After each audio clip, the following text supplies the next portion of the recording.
Rahmatullahi wabarakatuh. Bismillahirrahmanirrahim. Alhamdulillahi rabbil alamin. Wassalatu wassalamu ala sayyidina Muhammadin wa ala alihi wa sahbihi ajma'in. Amma ba'du. Qalu subhanaka la ilma lana illa ma 'allamtana innaka antal alimul hakim. Rabbi shrah li sadri wa yassir li amri wahlul 'uqdatam min lisani yafqahu qawli bi jahi sayyidina Muhammadin sallallahu alaihi wasallam. Segenap para asatizah, para tokoh masyarakat, para bapak, para saudara hadirin yang dimuliakan Allah Subhanahu wa taala, wabil khusus yang sama-sama kita hormati Bapak Haji Ismatullah bin Haji Asnawi selaku Ketua Mushola Al-Hidayah beserta pengurus lainnya dan segenap jamaah. Mudah-mudahan kita semua senantiasa selalu mendapatkan limpahan rahmat, barokah, ismah, inayah serta ridhonya Allah Subhanahu wa taala. Bersyukur kita kepada Allah di kesempatan malam hari ini kembali kita dipertemukan oleh Allah di tempat yang mulia ini dalam keadaan sehat wal afiyah. Untuk itu kita ucapkan alhamdulillahi rabbil alamin. Salawat serta salam semoga tetap tercurahkan untuk baginda junjungan kita Nabi besar Muhammad sallallahu alaihi wasallam dengan ucapan Allahumma shalli ala sayyidina Muhammadin al-fatih lima ughliq wal khatim lima sabaq nasiril haq bil haq wal hadi ila siratikal mustaqim wa ala alihi haqqa qadrihi wa miqdarihil azim. Semoga dengan selawat Fatih yang kita baca mudah-mudahan Allah bukakan pintu hati kita untuk menerima ilmu yang bermanfaat yang dapat mendekatkan diri kita kepada Allah Subhanahu wa taala. Selanjutnya kita buka kitab Tausyih halaman 22 melanjutkan bacaan pada 2 minggu yang lalu. Wassalisu zawalul aqli, terkait tentang hal-hal yang dapat membatalkan wudu. Bismillahirrahmanirrahim. Alhamdulillahirabbil alamin. Wassalatu wassalamu ala sayyidina Muhammadin wa ala alihi wa sahbihi ajma'in. Amma ba'du. Fa inna asdaqal hadithi kitabullahi ta'ala wa khairul hadi hadi sayyidina Muhammadin sallallahu alaihi wasallam wa syarrul umuri muhdatsatuha wa kullu muhdatsatin bid'ah wa kullu bid'atin dalalah wa kullu dalalatin finnar. Wa bisanadil muntasili ila imamil muallifi rahimahullahu ta'ala wa nafa'ana bihi wa bi'ulumihi fid dharaini amin. Wassalisu zawalul aqli, faktor yang ketiga yang dapat membatalkan wudu dari 5 macam adalah hilang akal. Jadi ketika ada orang sudah punya wudu kemudian akalnya ingetannya hilang, nah itu otomatis batal wudunya. Itu yang disebut dalam ilmu fikih namanya zawalul aqli, hilang akal, hilang kesadaran. Hilang kesadaran ini nanti banyak sebabnya, penyebab zawalul aqli banyak. Di antaranya tidur. Orang kalau tidur itu kan hilang kesadarannya. Kecuali Nabi Muhammad. Kalau Nabi Muhammad ketika tidur itu hanya matanya yang merem, tapi hatinya tetap terjaga, hatinya tahu. Itu Nabi Muhammad. Makanya Nabi Muhammad kalau habis tidur langsung sholat, nggak batal. Kenapa? Karena memang hatinya tidak tidur. Beda kita. Kalau kita tidur itu zawalul akal, menghilangkan rasa kesadaran akal kita. Sehingga otomatis batal. Kita yang namanya tidur itu kan seperti mati. Makanya orang kalau tidur itu baca doanya Bismillahi bismika Allahumma ahya wa bismika amut. Sehingga ketika kita bangun tidur pun baca doanya alhamdulillahillazi ahyana ba'dama amatana wa ilaihin nusyur. Karena ketika kita tidur seperti orang mati. Seperti itu. Sehingga kesadaran kita itu hilang. Nah, itu dalam ilmu fikihnya disebut zawalul aqli. Nah, zawalul aqli ini bisa membatalkan wudu. Artinya at-tamizi, hilang kesadaran. Itu zawalul aqli maknanya zawalul tamyiz, hilang kesadaran. walau mutamakinan ijma'an, sekalipun dengan syarat ya yang memungkinkan secara ijma' ulama, ai al-ghalabati alaihi bisa karin, yaitu yang dimenangkan dengan sebab mabuk. Orang mabuk itu hilang kesadarannya. Ada orang lagi punya wudhu, kemudian dia mabuk. Apakah itu mabuk dengan sebab dimakan makanan ya, atau dia meminum minuman yang bisa menghilang kesadaran? Nah, otomatis dengan dia makan mengkonsumsi barang tersebut kan mabuk tuh Pak. Ya, itu otomatis wudhunya batal. Ya, itu dengan sebab sakar namanya. Bahwa imma minal agma'i, ada kalanya itu bisa disebabkan dengan agma ya, atau irma, ayang. Ada orang punya penyakit ayang tuh. Ya, itu lagi sehat tiba-tiba jatuh aja, kelepok gitu. Ya, itu igma tuh. Ya, itu hilang kesadarannya. Kalau dia punya wudhu batal tuh wudhunya. Au minal jununi, atau disebabkan karena gila. Au min tanawuli nahwi dawain, atau dia mengkonsumsi seumpama obat-obatan. Mengkonsumsi obat bisa terjadi hilang kesadarannya. Ada orang overdosis ya, atau mengkonsumsi makanan atau obat yang memang salah obat gitu sehingga hilang kesadarannya. Ya, itu pun bisa membatalkan wudu.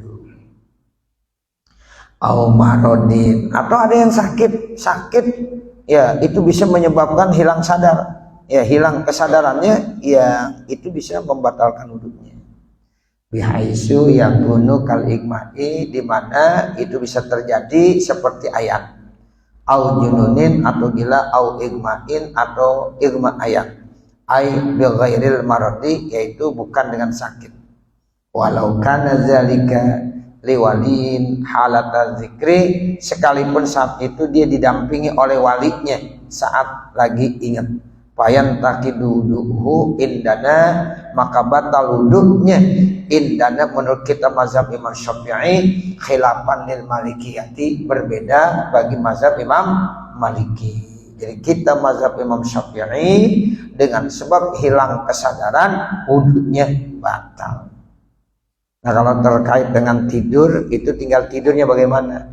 Kemarin udah dibahas tuh pada 2 minggu yang lalu. Ya, kalau tidurnya, duduknya, pantatnya tidak merubah posisinya, tetap ya itu enggak berubah, otomatis tidur seperti itu tidak membatalkan. Seperti yang terjadi kalau ada orang lagi sholat Jumat, ya saat khotib sedang menyampaikan khutbahnya, terkadang ada jamaah yang tertidur. Nah, selama tidurnya posisi pantatnya itu tidak ya bergerak, ya itu tertutup terus, itu tidak membatalkan. Tapi kalau nanti pantatnya bergerak, ya ngangkat begitu, kemudian di baru matanya terbuka, itu batal. Tapi kalau matanya terbuka dulu matanya, kemudian baru berubah ini posisi duduknya, itu tidak batal. Ya, jadi tinggal lihat aja dah. Kita yang kebetulan ya yang melakukan hal itu, misalnya lagi tertidur, nah tidur yang bagaimana yang mesti ya kita harus berwudu lagi, tidur yang bagaimana yang memang tidak perlu wudu lagi, karena nanti tidur di situ ada yang membatalkan, ada yang tidak membatalkan. Selama posisi duduknya tetap, ya insya Allah tidurnya tidak membatalkan.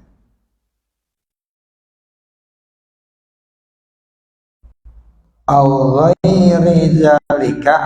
lain daripada itu, ya pokoknya yang bisa menghilangkan kesadaran manusia, yang bisa menghilangkan kesadaran akal manusia, itu semuanya dapat membatalkan wudu.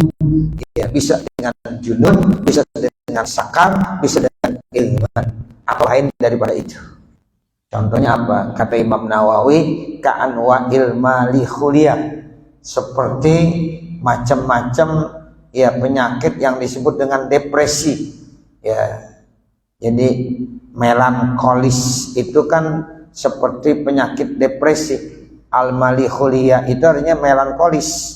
Melankolis ya seperti depresi. Orang kalau depresi yang berat itu bisa menghilangkan rasa kesadaran. Belum aja ditanya apa, ya itu bisa menghilangkan kesadaran. Nah, kalau itu bisa menghilangkan rasa kesadarannya, kalau dia punya wudhu, maka wudhunya batal. Itu kata Imam Nawawi, termasuk macam-macam jenis melankolis. Ya, kalau kata kita ada orang punya penyakit depresi yang berat, ya itu bisa menghilangkan kesadaran. Qala Al-Ghazali, berkata Imam Abu Hamid bin Muhammad Al-Ghazali, al-jununu, bermula junun. Apa sih artinya junun? Junun itu yuzilul aqla, dapat menghilangkan kesadaran akal manusia. Orang disebut gila itu sesuatu yang bisa menghilangkan kesadaran. Ya, makanya orang gila itu enggak kewajiban sholat karena dia bukan mukallaf. Gitu. Karena dia bukan mukallaf berarti tidak dihitung.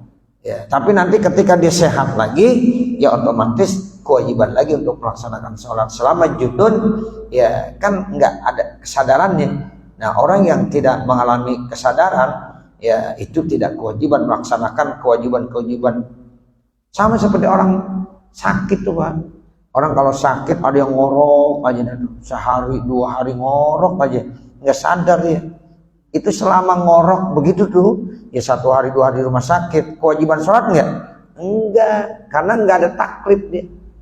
Seandainya alokasi lagi kesehatan, disadar kembali, ya sehat kembali, itu selama 2 hari di ngorok aja, itu tidak wajib dikodok sholatnya. Kenapa? Karena itu tidak kewajiban. Kecuali kalau ada orang sakit masih sadar, sama duit masih kenal, ya 100.000 dikenal, ini 100.000, ya. Ini 50.000, walaupun sakitnya berat banget tuh, udah alat-alat pengobatannya cukup banyak, mau wudhu nggak bisa, mau tayamum nggak bisa, tapi masih kenal sama duit, berarti masih sadar dia, akalnya masih sehat, itu wajib hukum sholat. Terus bagaimana sholatnya? Sholat dihormati waktu. Udah sholat bila wudhuin wala tayamumin, dia sholat tanpa wudhu, tanpa tayamum. Ya. Menggerakkan pun nggak bisa karena di sini obat apa macam-macam ya peralatan kedokteran. Ya udah dia sholat aja.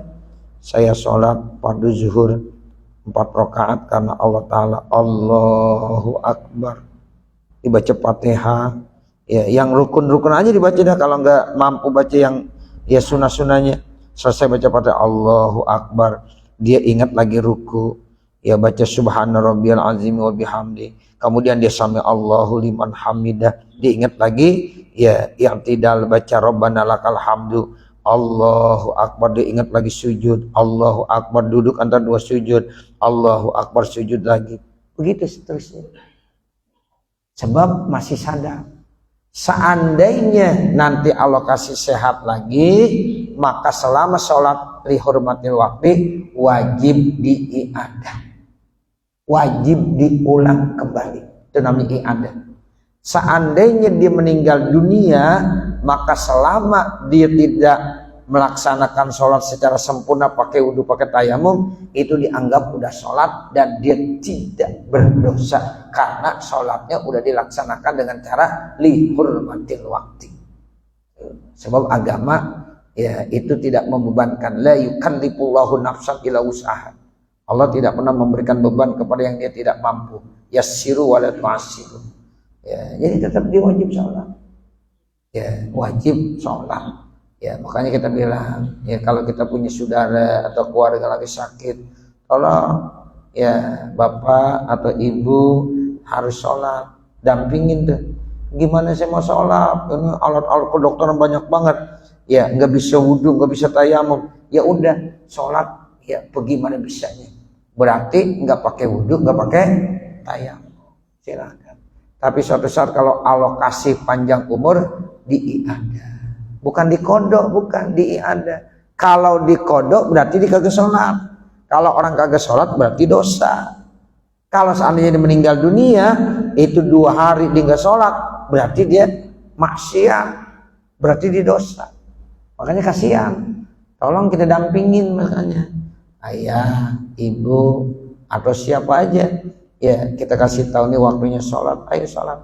Dihormatil waktu aja kita dampingin. Udah, itu begitu. La yukallifullahu nafsan illa wus'aha.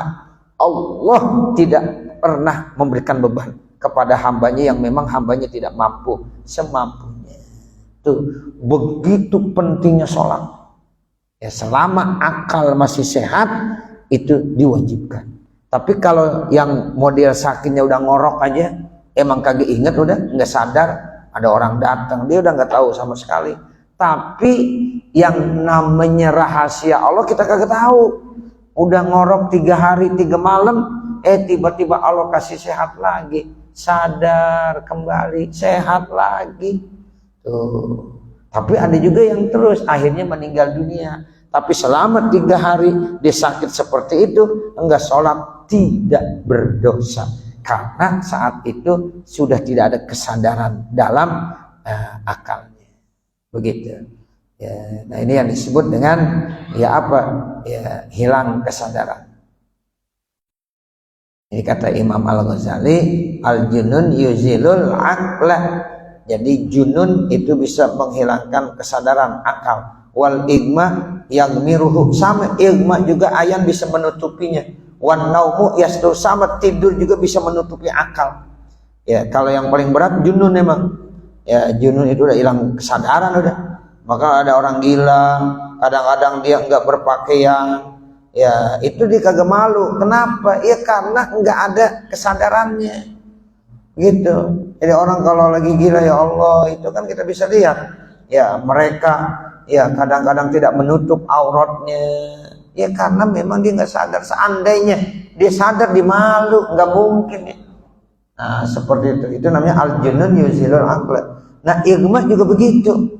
Ya, ayat. Nah, termasuk juga tidur. Ya, tidur itu bagian yasturuh. Begitu kata Imam Al-Ghazali. Sehingga menurut Imam Syafi'i, ya termasuk menurut pendapat Imam Al-Ghazali, bahwa tidur itu dapat membatalkan wudu. Intah. Selesai apa yang dikemukakan oleh Imam Abu Hamid bin Muhammad Al-Ghazali. Imamu dakhilun fil maradi. Sementara igma itu masuk dalam kategori sakit. Yang minhu, karena igma itu bagian dari sakit. Ya, kadang-kadang kan orang yang ayan itu dia masih lagi sehat. Tapi karena mungkin pikirannya lagi, bebannya lagi berat gitu, tiba-tiba jatuh aja. Ya, nggak ketahuan tuh. Ya, kondisinya tiba-tiba seperti itu. Nah, pada saat dia ayan begitu, ya otomatis masuk dalam kategori sakit dia. Walaupun sebelumnya dia kondisinya sehat-sehat saja, tapi ketika dia igma, dakhilun fil marad, masuk dalam kategori orang yang lagi sakit namanya. Ya annahu minhu, karena ya dia itu bagian daripada marad. Jadi igma bagian daripada marad. Kama yang mobil hamami, sebagaimana terjadi pada panas demam. Wadakhilun bis sakari aidan, dia juga masuk pada sakar. Sakar itu mabok. Ya sama. Kal jununi, seperti gila. Nah, itu semuanya bisa membatalkan wudu.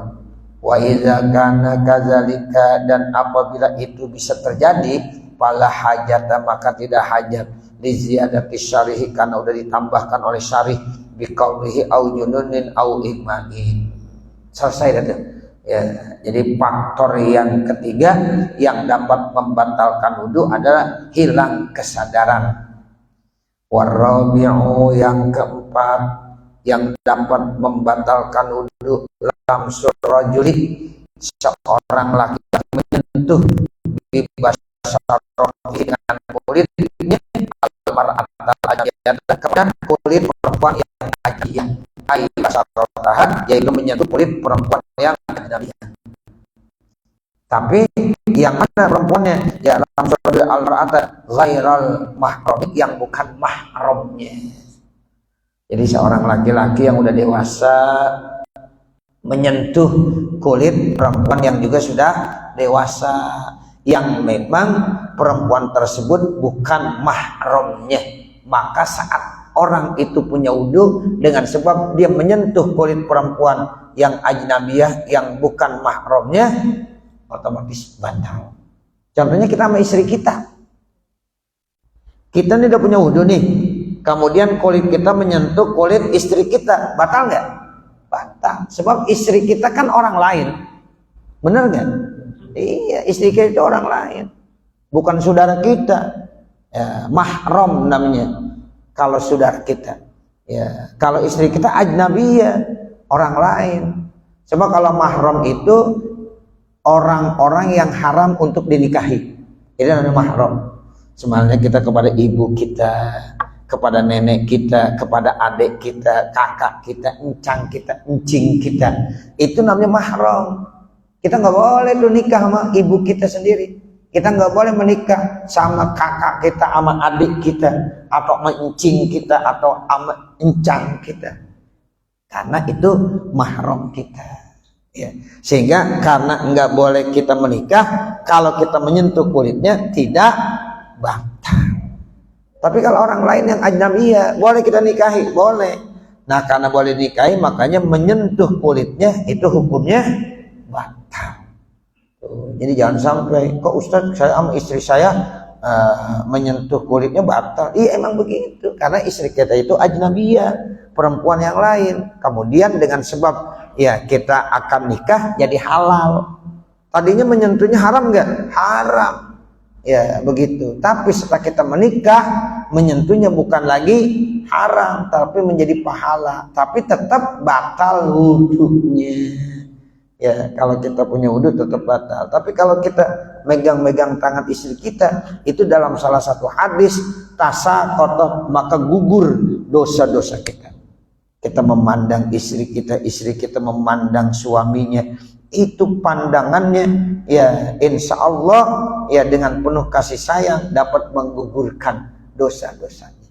Ya, tapi ketika kita memandang perempuan lain yang bukan istrinya dan itu bukan mahramnya, otomatis apa?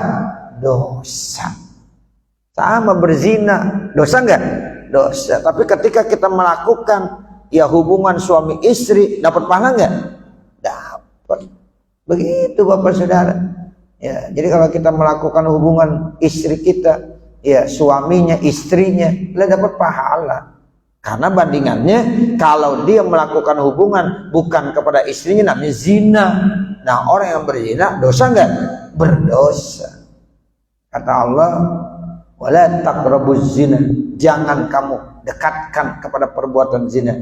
Innahu kana fahisyatan wa sa'a sabila. Karena perbuatan zina itu merupakan perbuatan yang keji, ya, perbuatan yang amat jelek. Makanya nikah dianjurkan, disunnahkan. Nah orang kalau udah menikah, maka hubungan suami istri itu menjadi ganjaran pahala. Bahkan dapat pahalanya seperti membunuh orang kafir. Begitu. Jadi Bapak kalau melakukan hubungan suami istri, ya itu seperti Bapak sedang membunuh orang kafir. Makanya tiap malam lakukan supaya orang kafir pada mati semuanya. Ya, seperti itu. Ya. Jadi ini pahala yang Allah berikan. Ya, seperti itu. Jadi lamsur rajuli al mar'atal ajnabiyah, tapi ghairal mahrami, yang bukan mahramnya. Bayan kudu wudu kulli minhuma, maka batal wudu tiap-tiap satu daripada keduanya. Kalau ini perempuan punya wudu, yang laki punya wudu, ya dua-duanya batal. Kalau perempuan nggak punya wudhu, yang laki punya wudhu, yang laki doang yang batal. Yang perempuan batal nggak? Enggak. Emang apa? Ya kagak punya wudhu. Ya. Makanya kalau kentut 2 kali kagak batal. Ya. Yang batal kentut yang pertama. Ya. Kentut yang kedua nggak batal. Kentut yang ketiga batal nggak? Enggak juga. Makanya wudhunya cukup sekali. Yang kentut 3 kali, wudhunya 3 kali. Nggak begitu. Ya. Karena yang batal yang pertama doang. Ya. Seperti itu. Kentut yang kedua, oh nggak batal? Ya orang udah nggak punya wudhu, bagaimana mau batal? Kentut yang ketiga, ya kagak batal juga. Kenapa? Karena dia udah nggak punya wudhu. Yang membatalkan kentut yang pertama, karena saat yang pertama dia punya wudhu. Nah seperti itu. Makanya begitu. Kalau ada orang laki punya wudhu, orang perempuan punya wudhu, bersentuhan kulit dengan kulit, maka otomatis dua-duanya batal. Ya, karena dua-duanya punya wudhu. Dan sarannya kulit dengan kulit.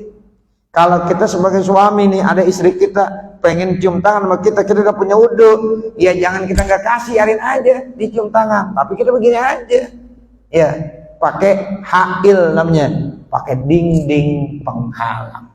boleh. Atau istri kita pakai mukenanya, mau cium tangan habis sholat, nggak apa-apa, kasih. Dia pakai mukanya, berarti ada dinding penghalang, tidak membatalkan. Jadi yang membatalkan itu kulit dengan kulit, persentuhan kulit dengan kulit. Ya, jadi ketika dia mau wudhu nggak apa-apa, pakai sarung tangan, dia mau wudhu, ya dia mau cium tangan sama kita, nggak apa-apa, berikan kesempatan. Ya, karena yang membatalkan itu kulit dengan kulit. Kalau kita sentuh rambutnya batal nggak? Nggak batal. Kita udah punya wudhu, kemudian kita pengen megang rambut istri kita, batal nggak? Nggak batal. Yang kita pegang giginya, batal nggak? Nggak batal juga Bapak, Saudara. Ya, kita pegang rambutnya, nggak batal. Kita pegang giginya, kagak batal. Giginya doang, nyengir aja giginya pegang, ya. Nah, itu nggak membatalkan, walaupun kita punya wudhu. Yang membatalkan kulit bersentuhan dengan kulit. Ini yang disebut lamsur rajuli al mar'ata al ajnabiyah. Jadi kulit ya seorang laki-laki bersentuhan dengan kulit perempuan yang ajnabiyah, yang bukan mahramnya. Wayang kudu maka batal wudu ukuli minhuma, wudu tiap-tiap satu daripada keduanya, baik laki maupun perempuan, baik yang menyentuh maupun yang disentuh. Kalau dalam bahasa fikihnya lamis dengan malmus. Kalau lamis yang menyentuh, kalau lamis yang disentuh, ya, baik yang menyentuh maupun yang disentuh, dua-duanya. Jangan bilang saya kan menyentuh, saya disentuh, yang lamis dan yang halus sama-sama. Itu disebut bayan kudu boleh minum ma'al ladzati, baik disertakan dengan lezat ataupun tidak, ya, baik itu pada saat megang nyentrum atau tidak, ya, itu aja membatalkan. Ya, misalnya kita menyentuh nenek-nenek, ya kan udah kagak nyentrum itu, ya tetap aja batal, ya begitu. Tapi kalau yang nyetrum mungkin yang muda dengan yang muda, ya persentuhan kulit dengan kulit itu mungkin nanti ma'alazzah, ada syahwat, itu batal. Sekarang yang tidak ada syahwat bagaimana? Iya batal juga, sama. Yang dimaksud ma'alazzatin aula, amdan sengaja, au syahwan atau lupa, au karhan atau dipaksa, sama batal semuanya. Ya, dia sengaja nyentuh atau dia lupa nyentuhnya atau dipaksa suruh nyentuh, dua-duanya batal. Ya, sengaja maupun lupa ataupun dipaksa, itu semuanya membatalkan wudu. Walau kana rajulu haraman, sekalipun laki-laki itu udah tua, tuh laki-lakinya udah tua, ya, yang udah kagak nyetrum lagi, atau perempuannya udah tua, yang sudah tidak ada tegangannya lagi, tetap menyentuhnya, hukumnya membatalkan. Au mamsuhan, atau yang di mamsuh, disentuh, dia tidak menyentuh, ya tapi di mamsuh, ya tetap batal. Au kanal mar'atu maitatan, atau perempuan yang disentuhnya udah meninggal dunia. Contoh, misalnya ada seorang suami ya ingin memegang, menyentuh istrinya yang sudah meninggal dunia. Istrinya udah diwuduin, udah dimandiin, udah mau dibungkus. Kemudian suaminya juga udah mau nyolatin, udah siap punya wudhu.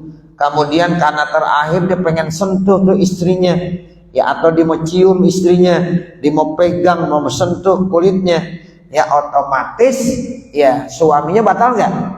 Batal wudhunya, karena dia udah punya wudhu, dia menyentuh walaupun istrinya udah meninggal dunia. Namun untuk perempuan istrinya yang udah meninggal tadi, yang udah diwudukan, yang udah dimandikan, tidak batal lagi wudhunya. Tidak punya wudhu kan tuh perempuan yang udah mayit, yang udah ya meninggal dunia, udah diwuduin. Nah itu dengan persentuhannya dengan suaminya yang masih hidup, ya nggak batal. Ya, jadi tetap wudhunya udah sah, nggak perlu diwuduin lagi. Ya Allah, disentuh lagi sama suaminya, diwuduin lagi, nggak perlu. Ya, jadi yang mayitah itu tidak batal, tetapi yang batal yang hidup. Atau dibalik, suami yang meninggal dunia, istrinya yang ya masih hidup.